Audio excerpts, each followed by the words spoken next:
अब हम राजस्थान की हस्तकलाओं के बारे में चर्चा करेंगे, ठीक है। कौन कौन सी हस्तकलाएं होती है? एक तो होती है फड़ का वाचन।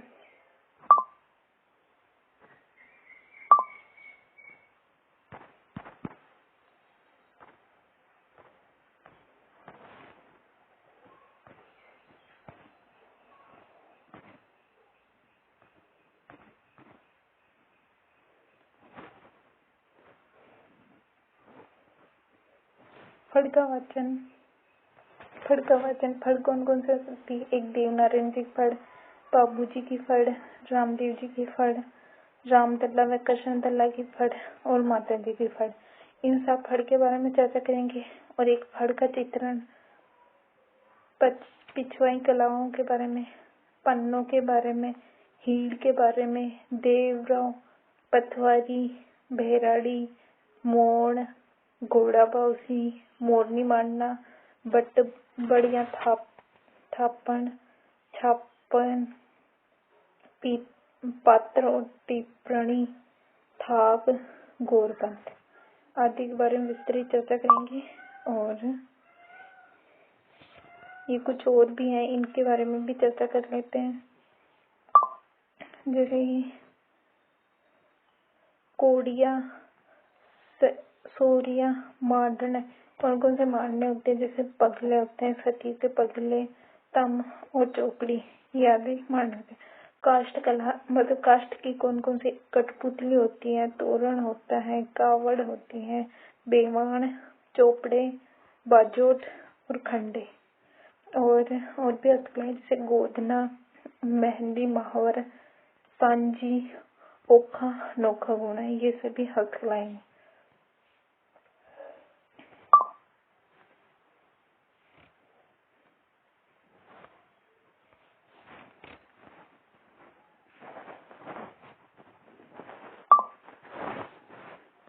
फड़ का वाचन, फड़ को वाचन वाले भोपे फड़ को साक्षात देवता मानते हैं।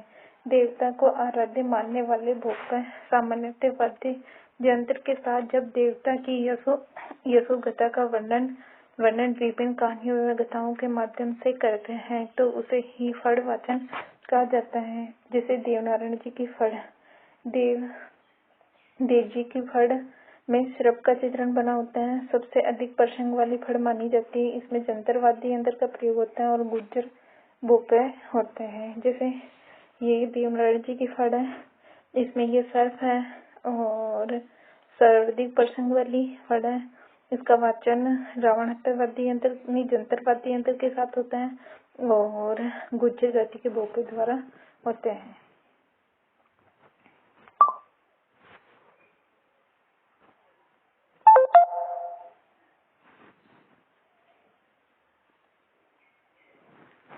बाबूजी की फड़, बाबूजी का फड़ का वाचन नायक जाति के भोपे करते हैं और नायक जाति के भोपे करते हैं और इसमें रायका और रेपारी जाति के भी भोपे शामिल होते हैं। फड़ के सम्मुख भाले का चित्रण भी अंकित होता है और इसमें प्रमुख वाद्य यंत्र रावण हत्या वाद्य यंत्र का प्रयोग होता है।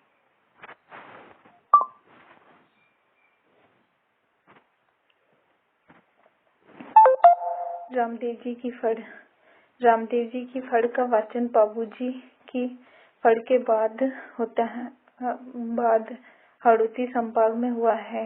उसके बाद में ये मेवाड़ व मारवाड़ संभाग में फैली है।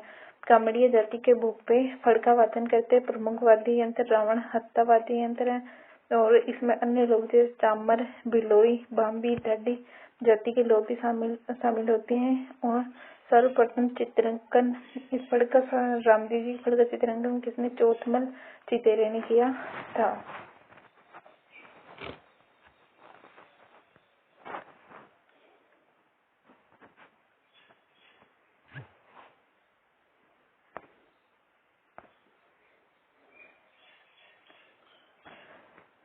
रामदल्ला व कृष्णदल्ला की फड़, इसका वाचन भाट जाति के लोग करते हैं और राम व कृष्ण के जीवन लीलाओं का वर्णन होता है। इसका वाचन दिन में होता है। इसमें वाद्य यंत्र का प्रयोग नहीं होता है। जैसे कि ये फड़ राम और कृष्ण की लीलाओं का चित्रण होता है। इनका वाचन 3 में होता है और इसमें वाद्य यंत्र का प्रयोग नहीं होता है। अब इसमें वाद्य यंत्र की का जरूरत पड़ेगी, जबकि कृष्ण भगवान के पास खुद के पास मुरली है, तो इसलिए इसमें वाद्य यंत्र का प्रयोग नहीं होता है।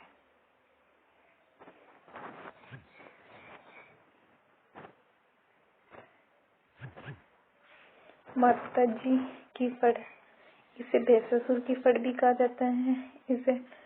इसका प्रचलन वाघिली समुदाय में है। इसका वाचन नहीं होता है, इसे घर में ही रखा जाता है।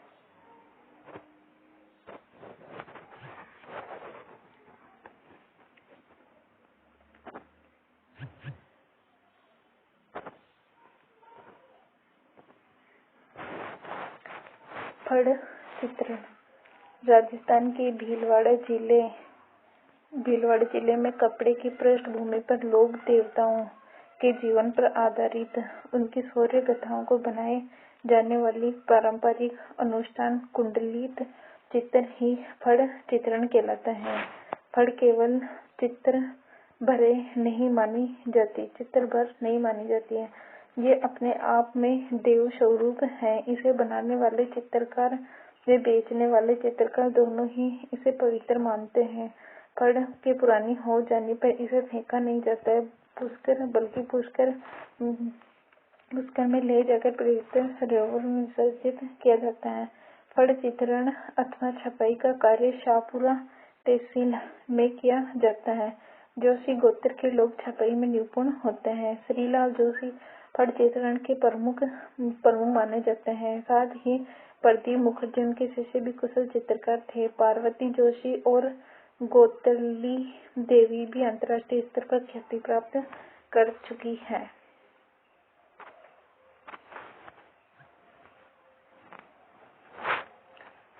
पिछवाई कला के बारे में चर्चा करते हैं। ये राजस्थान की प्रसिद्ध हस्तकला में से एक है, जिसमें नाथद्वारा राजसमंद की पिछवाई कला विश्व प्रसिद्ध है। पिछवाई कला का संबंध वल्लभ संप्रदाय से माना जाता है। रॉबर्ट स्कोल्ट ने इस कला को अंतर्राष्ट्रीय स्तर पर पहचान दिलाई है। मंदिरों में देवी देवताओं की मूर्तियों की पृष्ठभूमि में सजाना हेतु बड़े आकार के पर्दे पर किए गए चित्रण ही पिछवाई कला कहलाती है। जैसे कि ये चित्र है ना, जैसे देवी देवता की मूर्ति होती है ना, उसके पीछे ये चित्र कपड़े पे बना के और लगाया जाता है, उसे ही पिछवाई कला कहते हैं।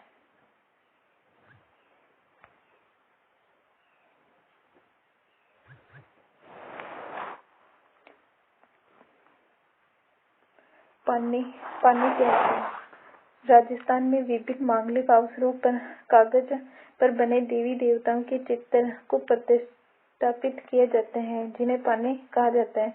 गणेश जी, लक्ष्मी जी, रामदेव जी, गोबर जी, श्रवण कुमार, तेजा जी, रामकृष्ण, शिव पार्वती, धर्मराज आदि के पाने शुभ अवसर पर बनाए जाते हैं। पाने में गुलाबी, लाल व काले प्रमुख रूप से उपयोग होते हैं।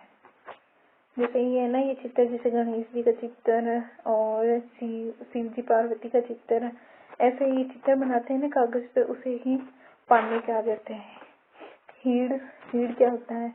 पूर्वी राजस्थान में बच्चे दीपावली के अवसर पर मिट्टी से बने पात्र में तेल व रुई की बिनोल बनाकर जलाना और आदि परिजनों के घर जाते हैं। उसे हीड़ दिवाली तेल मिला।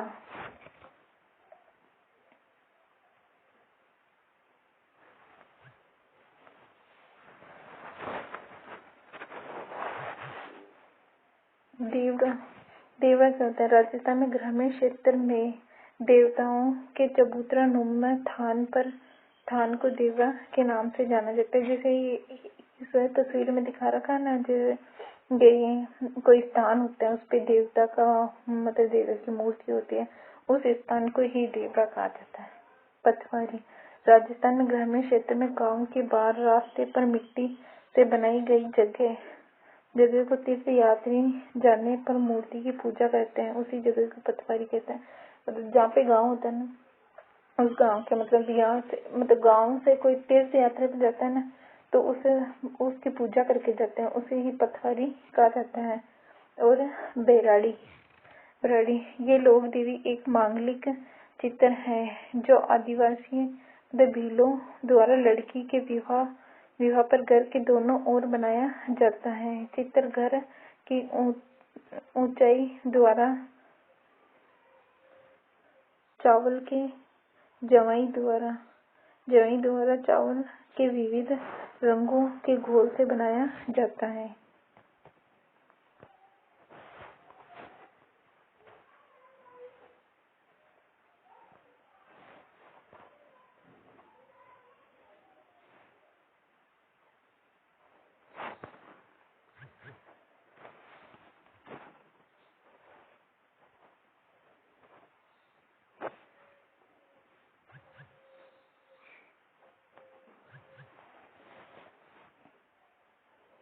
ये लोक देवी एक मांगलिक चित्र है जो आदिवासी भीलों द्वारा लड़की के विवाह के अवसर पर दीवार पर बनाया जाता है।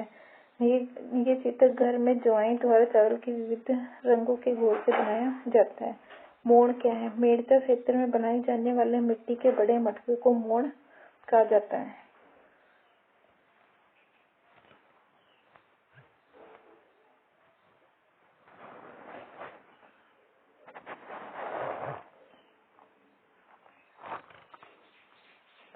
घोड़ा बाउसी ग्रासिया व भील जनजाति में मन्नत पूरी हो जाने पर मिट्टी से बने घोड़े की आकृतियां पूजा करने के बाद लोग देवी देवता को चढ़ाए जाने की परंपरा ही घोड़ा बाउसी कहलाते हैं। व्हील राजस्थान में ग्रामीण क्षेत्र में छोटे मोटी चीजों को सुरक्षित रखने हेतु दीवार में महलनुमा आकृति को व्हील कहा जाता है। मोरनी मारना दक्षिण तथा पूर्वी राजस्थान में मीणा जनजाति की महिला द्वारा घर में बनाई गई मोर की आकृति मोरनी मारना कहलाते हैं। मोर को सुंदरता, खुशहाली, समृद्धि का प्रतीक माना जाता है। कटवड़ या थापड़ या थापड़ा गोबर को सुखाकर ऊपले को वर्षा आदि से सुरक्षित रखने हेतु एकत्रित करके ढेर को गोबर से लेप कर आवरण बना दिया जाता है। उसे ही बटबड़ या थापड़ कहा जाता है।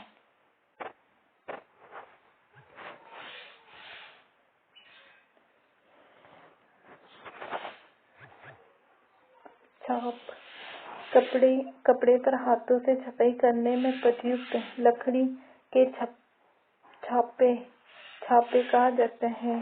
इसे खरोदी जाति के लोग बनाते हैं। पात्रे टिप्पणी स्वयंवर जैन साधु के कामंडलू को जोधपुर के पीपल कस्बे में बनाए जाते हैं। इन्हीं लकड़ियों के पात्र को पात्रे और टिप्पणी कहा जाते हैं। थाप ग्रामीण अंचल में गोबर व चंदन, कुमकुम, काजल, हल्दी, सिंदूर अत्यधिक से हाथों से थाप देकर घर की दीवारों पर जो चित्र बनाए जाते हैं उन्हें थाप कहा जाता है। गोरबंद ऊंट के गले में पहनाए जाने वाला आभूषण जो कांच, कौड़ियों, मोतियों या मणियों से गूंथकर बनाया जाता है। गोरबंद नखराव और कोड़िया राजस्थान ग्रामीण क्षेत्र में अनाज को संग्रहण हेतु प्रयुक्त मिट्टी का कलात्मक पात्र होता है। तहरियो सोरियो भोजन सामग्री रखने हेतु ग्रामीण क्षेत्र में मिट्टी का बर्तन इस्तेमाल किया जाता है, उन्हें सोरियो कहते हैं।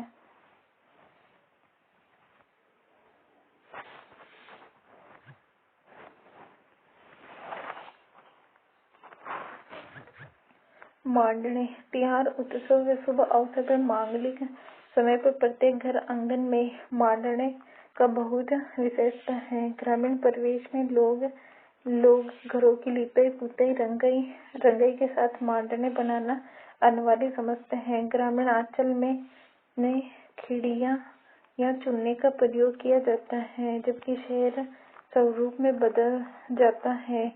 ऑयल या पेंट का प्रयोग होता है। पगला अपने आराध्य या इष्ट का स्वागत करने हेतु घर आंगन में उनके चरण कमल को चित्रित करते हैं। सतिया गांव में महिलाएं द्वार या घर के चौखट पर भिन्न आकार में बनाती है। तम विवाह के शुभ अवसर पर मंडप के सामने बनाए जाते हैं। तम चौकड़ी होली के अवसर पर शुभ वस्तु के लिए बनाया जाता है।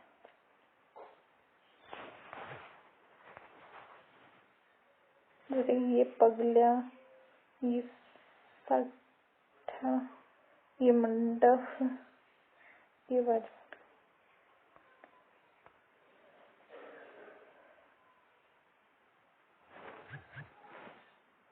काष्ठ ये राजस्थान की प्रमुख हस्तकला है, जो आम भाषा में लकड़ी कहा जाता है।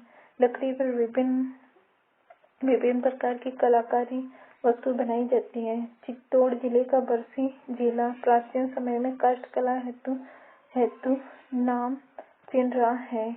इसके प्रवर्तक प्रभात जी सुतार थे। लकड़ी से निर्मित खिलौने के लिए उदयपुर प्रसिद्ध है। लकड़ी से निर्मित मूर्तियों के लिए डूंगरपुर प्रसिद्ध है। लकड़ी से बने फर्नीचर के लिए शेखावटी व बीकानेर प्रसिद्ध है। कठपुतली निर्माण के लिए उदयपुर प्रसिद्ध है। कठपुतली के लिए उदयपुर है और लकड़ी से बने खिलौने के लिए भी उदयपुर है।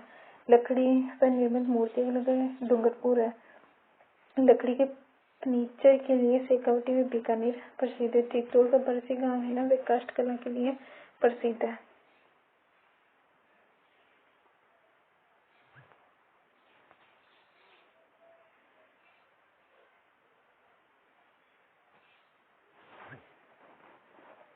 कठपुतली ये रंगमंच पर खेले जाने वाला प्राचीनतम मनोरंजन कार्यक्रम है, जो विभिन्न प्रकार की गुड़िया,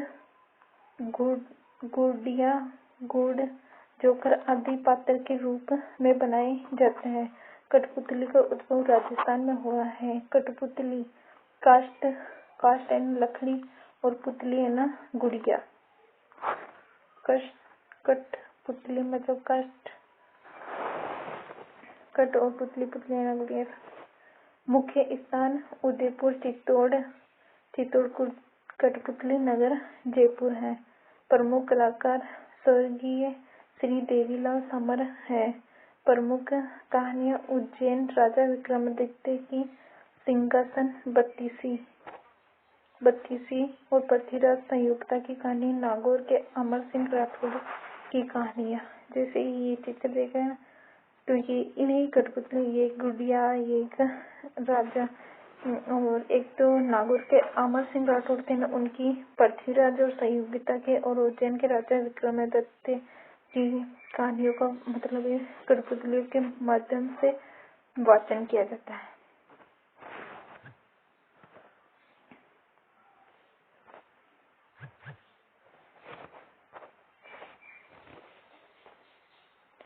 तोरण तो जब वर पक्ष बारात लेकर कन्या के घर पहुंचते हैं तो घोड़ी पर बैठे हुए घर के दरवाजे पर बंधे तोरण को तलवार से छूटते हैं। तोरण मारना कहते हैं एक प्रकार का मांगलिक चिन्ह है।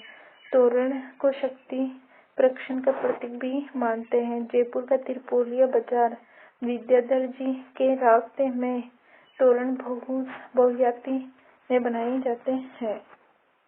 जैसे कि ये दूल्हा तोरण मार रहा है, ये शादी ब्याह में रस्म होती है, इसे शक्ति का प्रतीक माना जाता है तोरण को।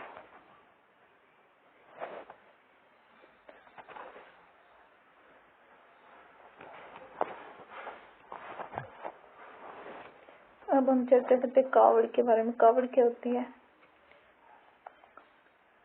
ये मंदिर की तरह सजा हुआ लकड़ी का सुंदर कलाकृति होती है।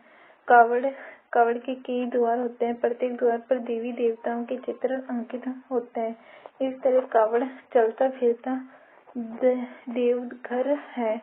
कावड़ में मुख्यतः रामायण, महाभारत, कृष्ण लीलाओं से संबंधित घटनाओं का चित्रण होता है।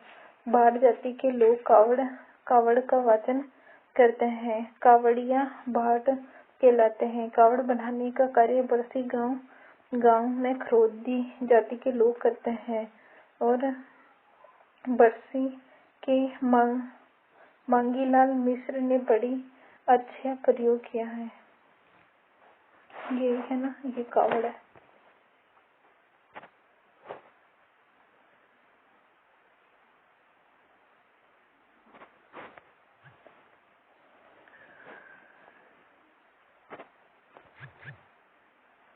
दीवान क्या होता है?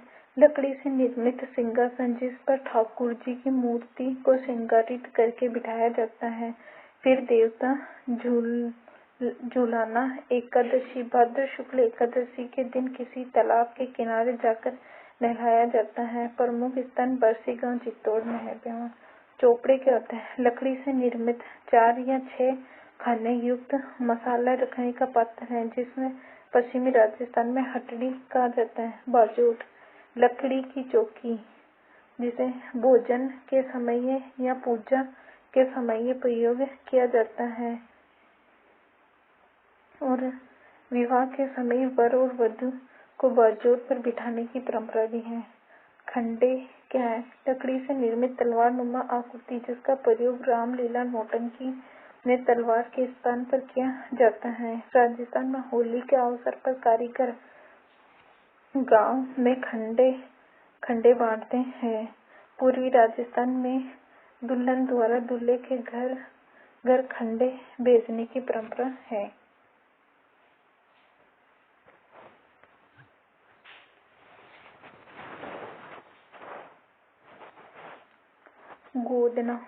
गोदना क्या होता है?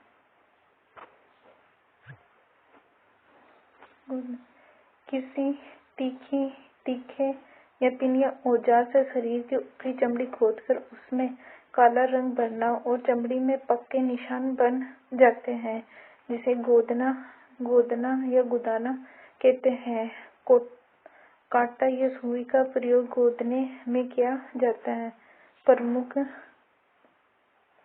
जातियां अहीर जाति, गुज्जर, सांसी, बंजारा, कसाई, बंजारा, कालबेलिया अथवा गोदना वर्तमान में बिजली के अति आधुनिक उपकरण द्वारा किया जाता है। इसमें काले रंग हुए कोयला, राख, जली हुई लकड़ी, ओक के पत्ते या रस या तेल, तिल्ली के तेल के साथ मिलाकर चमड़ी में भर दिया जाता है। ये जैसे इनके हाथ पे चित्र है ना, इसी कहते गोदना या गुदाना।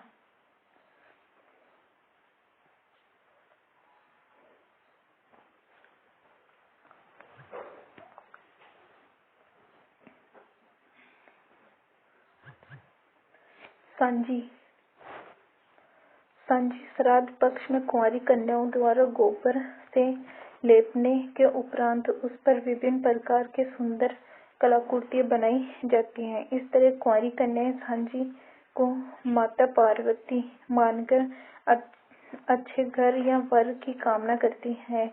ये एक पर्व के रूप में मनाया जाता है जो पूरे 15 दिन तक चलता है। सांझी का बड़ा और विकसित रूप सांझिया कोट कहलाता है। प्रमुख स्थान नाहरद्वारा में श्रीनाथ जी का मंदिर, उदयपुर में मच्छिंद्र नाथ जी का मंदिर, जयपुर में लाडला जी का मंदिर, जयपुर में लाडला जी का, उदयपुर में मच्छिंद्र नाथ जी का, नाहरद्वारा में श्रीनाथ जी का मंदिर है। ये चित्र है ना, इन्हें गोबर से और उनसे बनाई जाती है। इन्हें सांझी कहा जाता है।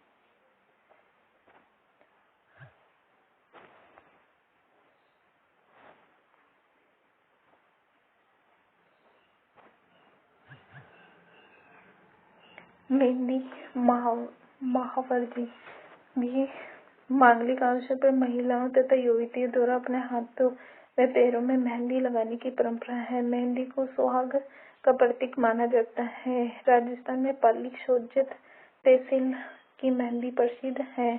बूढ़ी महिलाएं तथा बच्चे कलात्मक मेहंदी उखाड़ने की बजाय हथेली पर 5 बड़े आकार की बिंदियां बनाते हैं, जिसे पंचोटा कहा जाता है। ओखा नोखा गुणा। आज भी दोहित क्षेत्र में चेचक या चिकन पॉक्स हो जाने पर गोबर के आकार बनाकर उसकी पूजा की जाती है। इसे ओखा नोखा कहा जाता है। बस आज के लिए इतना ही। हमारा ये हस्तकला वाला टॉपिक पूरा हो गया है। अब हम क्लास को खत्म करते हैं।